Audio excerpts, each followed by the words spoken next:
Nasaan si Cheska? Ayoko pong marinig nito. Pinapasok ko na sa loob ng kabilang bahay. Anong sinabi sa inyo nung lokaloka? Pinaninindigan niya na buntis siya. At ako ang ama. Darius? Paano? Ay nako sister, in her dreams, never siyang papatulan ni Darius. Hindi naman talaga natin alam kung buntis siya.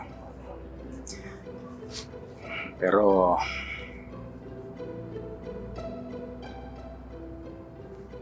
may nangyari sa amin nung si Lucy pa siya. Ano? Anong ibig mong sabihin? Yun na nga po ang mahirap paniwalaan. Lalo na po para sa inyo. Pero nagkapalit po ang kaluluwa nila, Lucy at Farah, ng matagal na panahon. At kung may nangyari sa inyo, habang nasa katawan pa ni Farah si Lucy, posibleng nagsasabi siya ng totoo. Susie, totoo bang sinasabi niya na nagkapalit kayo ng kaluluwa ni Farah? Opo, sister. Yun din po ang dahilan kung bakit hindi ako nakabisita sa inyo noon. At ngayon, yun po yung ginagamit ni Farah, yung nangyari para guluhin po kami. Sumasakit ang ulo ko sa mga nangyayari. Dahil na to ng kagagahan niya, lahat na lang ng scheme ginagawa. Nakakagigil na.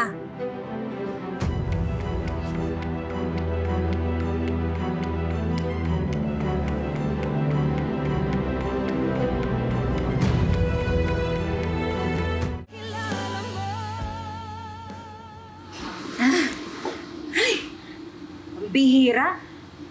Ang galing talaga ng timing ng Farah na yan. Akalain mo, nasira pa niya yung renewal of vows ng mag-asawa dahil sa pasabog niya? Naku, na-trauma na naman si Cheska sa kanya. Kawawa naman yung bata. Dapat yan pinakulong agad nung nagpakita. Ay, oo nga, Manang Biring. Dapat talaga, kaso nga ayaw nila Lucy. Kasi baka daw totoong buntis kay Darius. Oh? Nangaliwa? Si Sir Darius? Imposible. At kay Ma'am Farah pa. Diba? Nakalimutan niyo na ba? Hindi ba nagkapalit ng kaluluwa yung dalawa? Ngayon, nung nalaman ni Sir Darius na yung katawan ni Farah ay nandun sa kaluluwa ni Lucy, nagsama sila. May nangyari. Ibig niyo sabihin, nung bumalik sa dati ang kaluluwa ni Ma'am Farah, naiwan sa tiyan niya yung anak ni Sir Darius at ni Ma'am Lucy. Correct, tama. Nakakaloka naman. Nakakaloka talaga, Aling Biring. Biruin mo, nabago ng astral projection yung buong buhay nila. Sa tingin ko, umaarte lang yan si Ma'am Farah.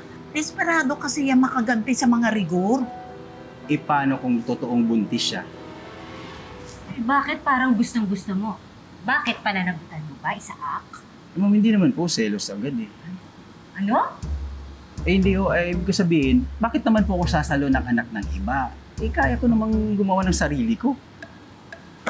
Sabi mo yan, ah. Baka mamaya, hanggang salita ka lang. Teka lang, ma'am. Ma'am.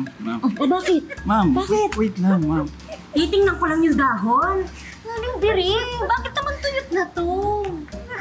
Ayan ha, hindi dinidiligan ha.